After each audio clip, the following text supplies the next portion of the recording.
The ministry of self-improvement.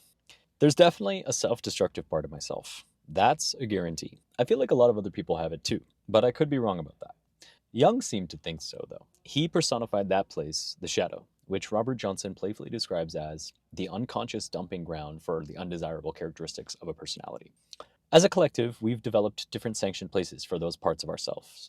And for me, that's always been fitness and performance training. The gym has always been a place to find comfort in breaking myself down and vocalizing the parts of myself that I don't often express. From long distance running to Olympic weightlifting, yoga, and later martial arts, I think most physical practices I've experimented with seriously belong in some way, shape, or form to a place in my psyche I call the ministry of self improvement. It's run by my favorite little tyrant, the silhouette that clings to my feet and matches my every step. You see, I grew up as an overweight kid. I always dreamed and envied kids who were thin and not fat like me, and I hated myself for it. I remembered looking in the mirror and wishing that I was different, gripping my protruding stomach and seeing stretch marks on my sides. I thought if I was even just a few pounds less, I would be better off. I recall my high school semi-formal with all my friends, so proud of the electric blue button-up shirt I chose to wear and how good I looked with my white bow tie. But when I saw the picture taken that night, the pride of my unique style drained from my face. Instead of overjoyed, I felt disgusted with myself. How could I be that big? Who would ever want me? I thought. A turning point in my life came when I stepped on a scale at 17 years old. Cold feet waiting for the number to finally settle, praying that it would be less than before. I didn't weigh myself often for fear of reconfirming what I already knew. I was fat. When the number on the scale finally settled and I peered over my stomach, Newton's third law of motion told me I weighed approximately 183 pounds, 86 kilograms. That was the heaviest I had ever been.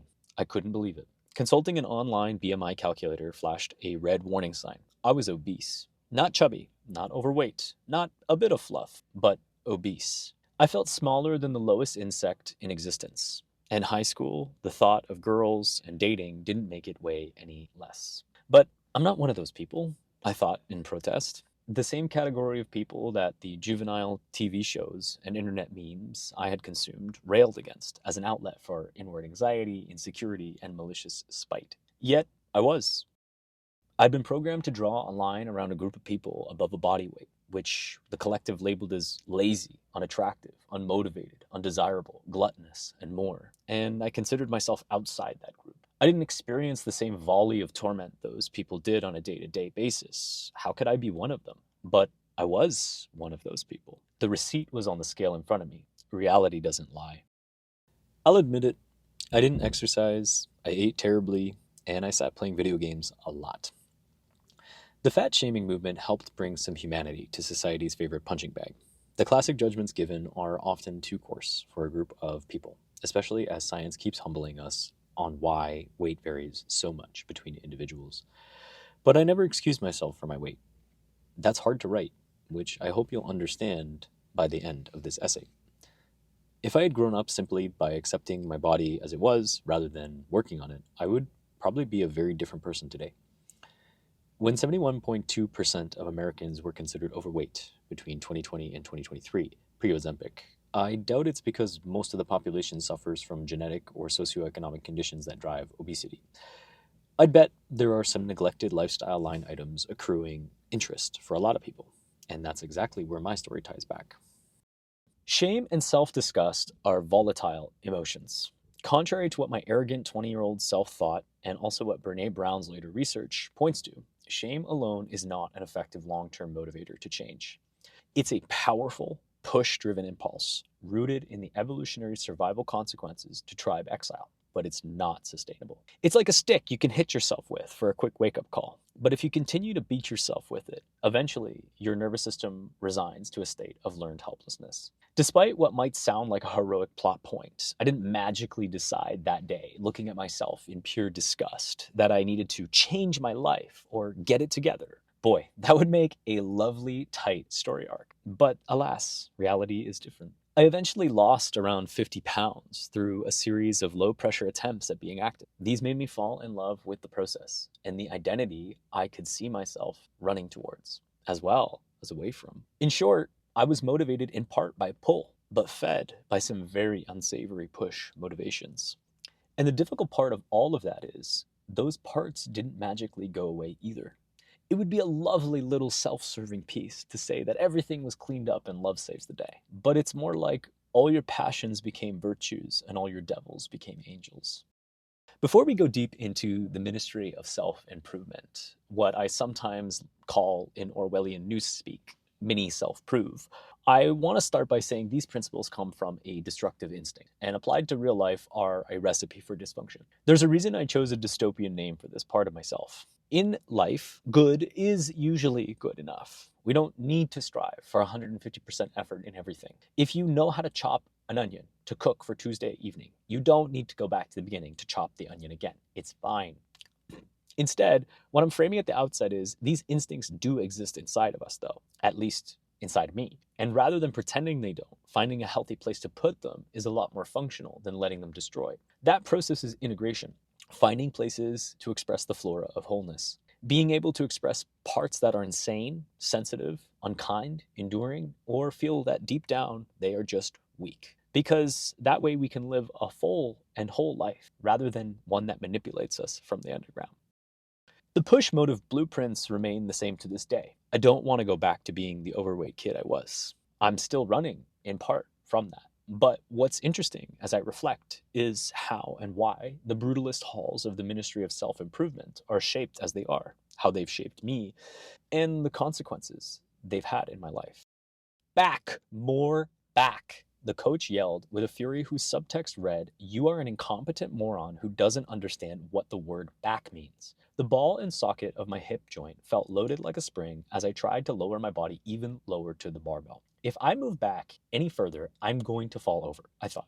There, now stay there. In this seminar, the coach had one rule. Every member of the group of 6 must be in the exact starting position before anyone could execute their snatch. My quads shook, and the lactic acid of tensing in this spring shot position grew. My ankle flexibility was limited, and I could feel the pain in my left knee growing. But mini self-prove doesn't let you stop so easily. No one else is quitting yet. Why should you? In Olympic weightlifting, you have 2 major lifts, the snatch and the clean and jerk. With these movements, there are no shortcuts and very little room for error. You can't pay to get better at them today or try to smooth talk the weight above your head, guilty as charged. The barbell doesn't give a shit about you. It will not move where it needs to go unless you move it exactly as the technique demands. This is because the beginner technique that you learn is the technically correct sequence. It contains the proper biomechanics and leverage points to maximal efficiency, not unlike judo.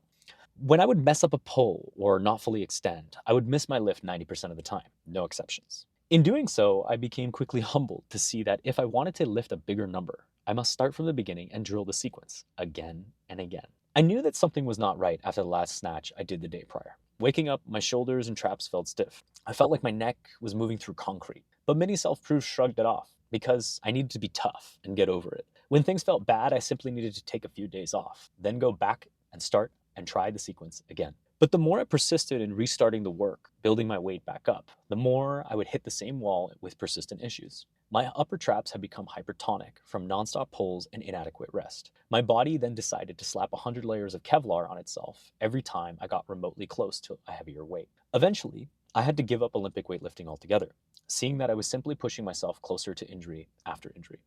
I've always felt drawn to Eastern philosophy, and particularly the archetype of the old master who humbles the arrogant student. In pop culture, it's the image of Karate Kid, wax on, wax off. At the Ministry of Self-Improvement, I'm both people, the one who assigns the tasks and performs them, the task master and the task taker. If I can't perform a task, it's my fault. And if I do, there's still always a part that's displeased with me. This isn't a healthy attitude at all, but it's how mini self-prove works. And in part why I feel it's important to find a place where you can sanction that part to be real with. Because as one of my favorite soul artists, Teddy Pendergrass, says, you can't hide from yourself. In the process to master anything, you realize you know nothing. And so as long as you do not know, you can continue to learn.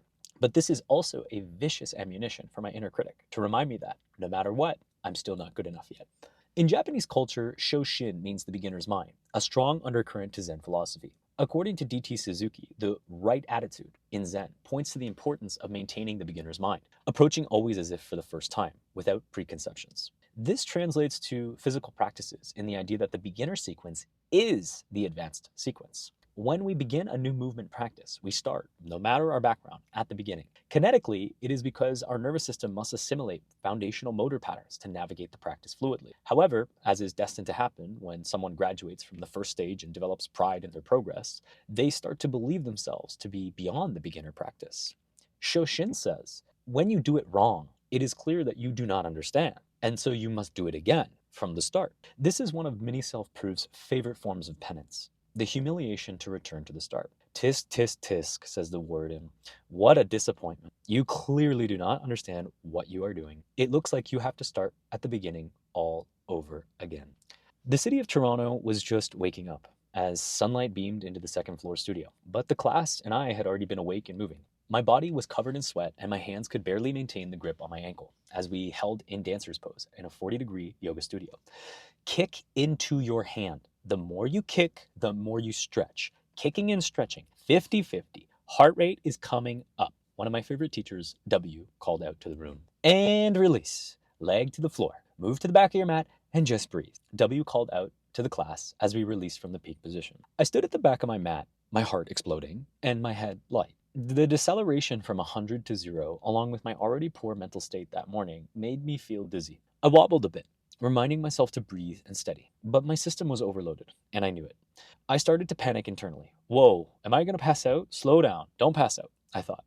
In the pursuit of rightness, I far passed healthy discomfort. Fleeting in and out of executive control and wooziness isn't how yoga should feel. I collapsed to the mat in child's pose, head to the floor, reminding myself of what the teacher had said. Rest is acceptable, and not every day has to look the same. A few tears poured from my eyes, but no one saw my face, I hoped.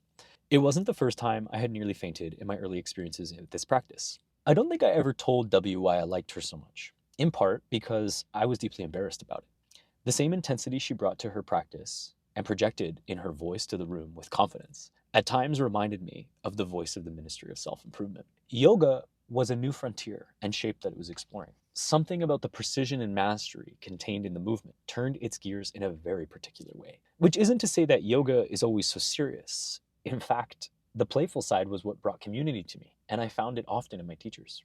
But even years later, as I sat in yoga classes around the world, I would discover the pursuit of perfection in the mini self-proof, subtly, under wraps, everywhere. The ocean wind had picked up and started spewing sand into the beach shallow as we sat in the circle in front of the yoga teacher's mat. Yes, but what's the correct version of the pose look like? Can you demonstrate? The student passionately asked. Why do you want me to demonstrate? The teacher asked. Because I want to understand what the final expression looks like, to know what I'm working towards, the student explained. No, I'm not going to do that, because then you will come up with an image of what it has to look like, and it doesn't work like that. Your body is completely different from mine, so my final expression is different from yours. That's the point. When I started dancing, I was obsessed with aesthetics. I hated myself for it. But when I found yoga, it was eventually a breath out in relief to no longer worry about what I looked like. The teacher answered. The student persisted, but the class understood the point. The instantiation of a given asana is unique to a given practitioner in yoga. There is no right final asana, only a rough map of where you're going. What matters is, are you feeling what you're supposed to feel during a pose? Are you stretching a given muscle? But to me, the rightness of asana was always a matter of fact. It remained in the question of whether or not you were putting your entire being into the movement and pose. Are you here and only here? Breathing, focused, disciplined. If your legs are shaking, are you noticing that yes, unlike the stereotypical chill yoga caricature, every detail of a pose is strict and matters. It's true that it is good enough to hold a pose like Warrior 2 with a dristi, but it is right to put your entire fucking soul into the pose, gripping the mat with your feet, pulling it inwards with intense force, to metaphorically symbolize that you will not be moved come hell or high water while you breathe. It's called warrior asana for a reason. In Japanese culture, Kodawari is a principle of the Artisan, a strict stickler for the intricate details that most do not notice. A Kodawari is the drive to differentiate what is good enough from what is right, the pursuit of perfection. For me, Kodawari showed up constantly in yoga. The principle of tension and release. We hold with intense passion that which we do, so that when we release, we can say, I did all I could. Kodawari says there is a right way to do it. But as the seminar instructor taught us, your body is your teacher too. You must find out what the final expression of right is based on your limitations, morphology, and more. Yet, that's not always how many self-proof logic works. Often, it pushes too hard in the rightness of practice. My fainting in the yoga studio would not be the last time I pushed myself to unhealthy places. The humidity of Uluwatu's coastline defeated containment from the massive ceiling flints in the open air gym. My heart raced and my body sweat profusely as I anchored into the rower for round 7 of conditioning. 10 rounds total is what Mini Self-Prove demanded. I reminded myself that championship rounds are built on rounds 8, 9, and 10. But why on earth was I pushing myself so hard? I never fought or weightlifted competitively, but Mini Self-Prove doesn't care about that. It always prepares as if one day I might. If I'm being honest, the reason for the push was largely driven by insecurity and competition. While I wasn't out of shape, I never fit the traditional model of aesthetics or Apollonian chiseled abs. Yet, at this influencer-filled gym, that was the yardstick being set all around me. Because I couldn't compete on looks, the Ministry of Self-Improvement demanded I compete on volume and work ethic to earn my right to be here, as if the 200,000 rupiah entrance fee meant nothing. There's something about being surrounded by beautiful, fit people, too, that encourages you to work hard as well. Shugyo translates roughly to austere training or self-cultivation, a process through discipline.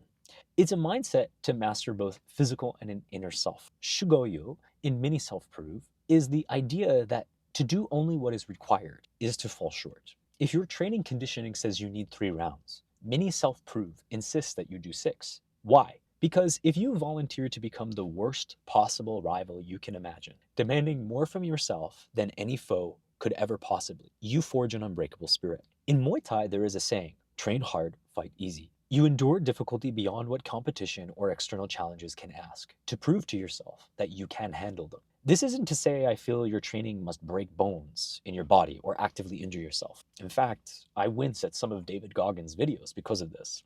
Goggins is a tough guy, but his level of training is something that turns me away a bit. But self-cultivation, through committing to do more than is asked, builds an internal fortitude that's hard to articulate. It's a teleological statement to self. If I can handle this thing, I can handle anything. Yet, the more injuries I acquired or breakdowns I had, the risk of austere training became more apparent. As I entered the Uluwatu gym's ice bath, I reminded myself of the need to relinquish into the discomfort. That any discomfort felt didn't matter. That discomfort was an obstacle because the thing complaining about discomfort wasn't real. An ice bath can't actually hurt you. What was actually happening, though, was a skillful self-defense mechanism I learned and applied for years, numbing. The ritual execution of a contract signed with the Ministry of Self-Improvement. If I could simply numb myself out for long enough, past the screaming pitch of inadequacy from the inner critic, through enough kilometers, enough reps, enough difficult asanas, or enough kicks to the pads, I could eventually prove to it for once and for all that I was enough. That if I could simply endure enough cold, maybe the phantom limb of that weak, fat kid I saw in the mirror at 17 would eventually be amputated and leave me to rest. I exited the ice bath and sat down in the sun at the poolside of the influencer paradise in Uluwatu. The sun beamed down on my body and a rush of warmth flooded into my limbs. I felt tremendously grateful to be here. Yet, as I put my hand on my heart, a few tears rolled down my cheeks. I have no idea why I'm fighting this internal war with myself, which led to the latest and strangest development at the Ministry of Self-Improvement, autoregulation and compassion. The more I leaned into the perfectionist, self-destructive, and unrelenting energy in me, the more I discovered softness. To see that pushing ourselves very hard necessitates the other side of the equation, recovery and rest. Because to burn out quickly is to achieve nothing. Months of rising at 4:30 a.m. in San Francisco under the weight of my inner tyrant to be disciplined showed me that. Running a half marathon to prove that I was enough for my dream of being an entrepreneur meant little. I wasn't becoming tough. I was just a slave to a system I thought would eventually make me stop feeling so weak. The ultimate goal, I've realized over time, of Mini Self-Prove is not to eternally subject myself to difficulty for the thrill of it, but to learn how to anchor and wield voluntary discomfort to build character and inner fortitude for myself and others. That same spirit is what I draw from when I hold pads for a slightly awkward kid around the age of 17 at my Muay Thai gym. When he is throwing kicks in pyramids of 10 and feels ready to quit, it lets me tell him, I believe in you, keep going. But at the same time, I won't lie to myself either about the real costs of psychological harm, injuries, and redlining my body more than it deserves over the years. But the ministry of self-improvement is not to be overcome. It's only a part to be integrated and accepted for what it is. Orwell called it doublethink, when the party forced people to hold two contradictory truths at once to control them. Maybe mini self-proof is proof that the same trick works in reverse. Two truths held at once, not to control myself, but to finally stop being ruled by just one of them.